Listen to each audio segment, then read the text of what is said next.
We just saw those great beach views on CBS Evening News. It's shaping up to be a beautiful weekend here. Thanks for joining us tonight at 6. I'm Rolly Hoyt. And I'm Faith Woodard. The past few weeks, we've dealt with what seems like a never-ending heat wave, but some cooler temperatures are on the way. And Chief Meteorologist Tom Brannan joins us with a forecast we can look forward to, right, sir? Well, at least 2 out of 3 people in this studio right now. I know that Brooke's there too, so 3 out of 4 will look forward to the cooler temperatures.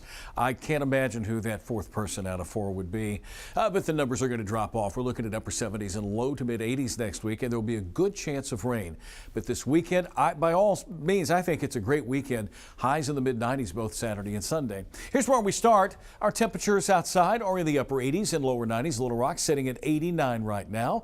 It's 96 for the state's warm spot down in Texarkana, and the cloud cover is going to be with us until sunset, and then the clouds will pretty much go away. Here's your hour-by-hour forecast. We'll look at those numbers dropping off into the upper 60s. By tomorrow morning, very comfortable start to your Saturday. Here are the highs. 94 tomorrow here in the metro, 98 possibly Texarkana, 91 up in Mountain Home, and there it is the rest of the weekend. Partly cloudy skies. Hot conditions, but low humidity. Back to you. Tom, thanks. An apartment complex so bad the city is shutting it down. Problem is that city, Jacksonville, is having trouble helping the people still stuck there find a new place to live. We told you last month how they plan to work with federal officials, but in this 11 News Investigates follow-up, Carter Thweet shows us that hasn't happened yet, and tenants say things are getting worse. Raven Miller says her 2 years at Willow Bend Apartments haven't been a great experience. Just really not a safe place for children or not human, period. Another tenant I talked to who didn't want to appear on camera says in the last year, maintenance at Willow Bend has been almost non-existent. Miller says water damage and leaks, rodents and roaches, mold, and breaking and entering have all become regular occurrences. So much of it should have been shot as a documentary out here. I never seen nothing like this in my life. In July, Jacksonville Mayor Jeff Elmore and the police department's code enforcement office told THV 11 they agreed. That's when Elmore announced plans to shut the complex down. Nobody should be living in those kind of conditions, and it was at that point in time I was like, no, this has to stop. Elmore told us that Housing and Urban Development was going to handle getting residents out and paying for their moves.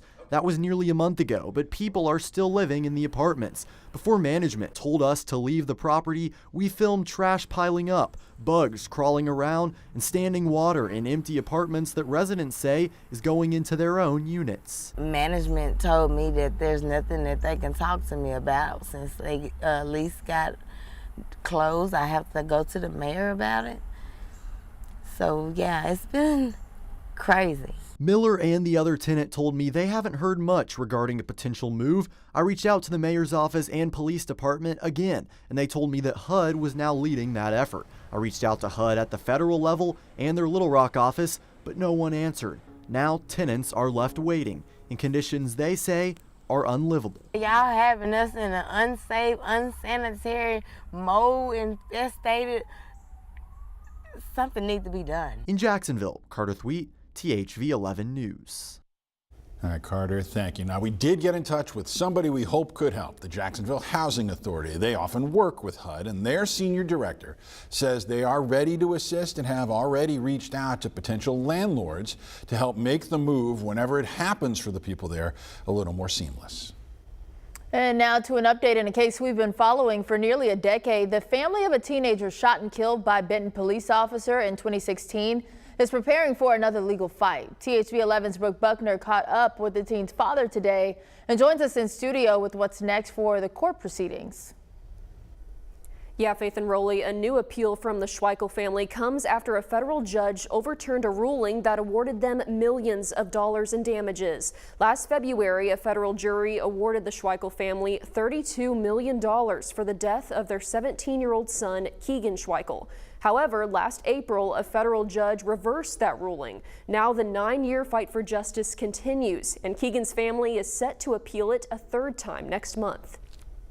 We just hope that there's a positive outcome on September 17th, obviously, and that primarily that Keegan's memory doesn't die, and that maybe somebody else won't have to go through this the way we did. And not being able to get any type of answers and closures in a shorter amount of time. THV 11 received this statement from the attorneys handling the case for the city of Benton and former Chief Kirk Lane. It says, quote, the unanimous jury found Officer Kyle Ellison's use of deadly force against Keegan Schweel was lawful under the Fourth Amendment. Supreme Court precedent is clear. Without a constitutional violation, there can be no liability for the city of Benton or former Police Chief Kirk Lane. We remain confident the Eighth Circuit will affirm the federal district court's decision to vacate the conflicting verdicts and bring final clarity to this matter, end quote. The appeal is set for September 17th in St. Louis before the Eighth Circuit. We're going to continue to follow this story as it develops, and we'll bring you the latest here on THV 11. Back to you. All right, Brooke, thank you. Tonight, crews breaking ground on a major project expected to make it easier to get around the state and also make sense when you look at a map. The new Interstate 49 bridge across the Arkansas River will be part one of a four-part project to the I-49 extension. Right now, that highway exists in three disconnected sections across parts of Louisiana, Arkansas, Missouri, and Kansas. Today's groundbreaking brings RDOT closer to completing the corridor from Fort Smith to Texarkana. I'm old enough to remember taking the old pig trail up to northwest Arkansas.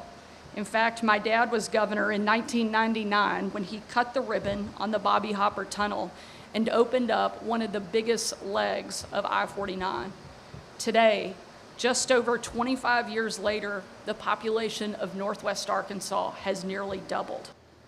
This $282.5 million project is funded through federal and state sources. The bridge project in Barling is expected to be completed by 2029. Well, this morning at Kavanaugh Elementary School in Fort Smith, a student brought a BB gun to school. No one was hurt today, and teachers confiscated the BB gun quickly. Police warn that BB guns made nowadays can look very similar to an actual gun, meaning officers can't tell the difference. Fort Smith Chief of Police says he wants to emphasize just how important it is for all parents to be aware of what a child could have in their backpack. We are unable to determine if it is a real or if it is fake in a moment's notice. And so it's very important that we ask the parents to please make sure that you talk with your children. Find out what's in their backpacks. Speak to them about the consequences of bringing such an item to school. We've got fresh starts on full display in Little Rock today. The city's annual Reentry Job and Resource Fair help people connect with jobs, support services, and programs, all to get back on track. It's designed to help people trying to reenter society after involvement in the criminal justice system. The fair offers a chance to get guidance, resources, and connections. Michael Sanders, interim director of the Department of Community Programs, says events like this give people the support they often don't get.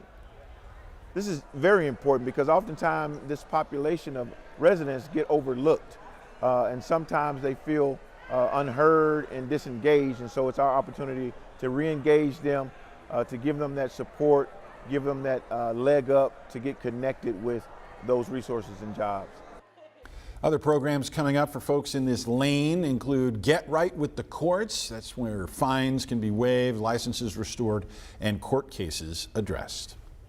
Federal Reserve Chair Jerome Powell spoke today, saying the central bank is open to cutting interest rates ahead of its next decision in September. Yeah, it figures to reduce some pressure from the White House as Powell's term as chair expires next May, and he's faced intense pressure from President Trump to lower interest rates. He spoke today about continued economic uncertainty over the administration's immigration and tariff policies.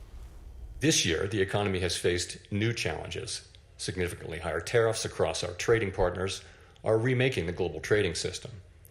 Tighter immigration policy has led to an abrupt slowdown in labor force growth. Wall Street soared with news that rates could be cut.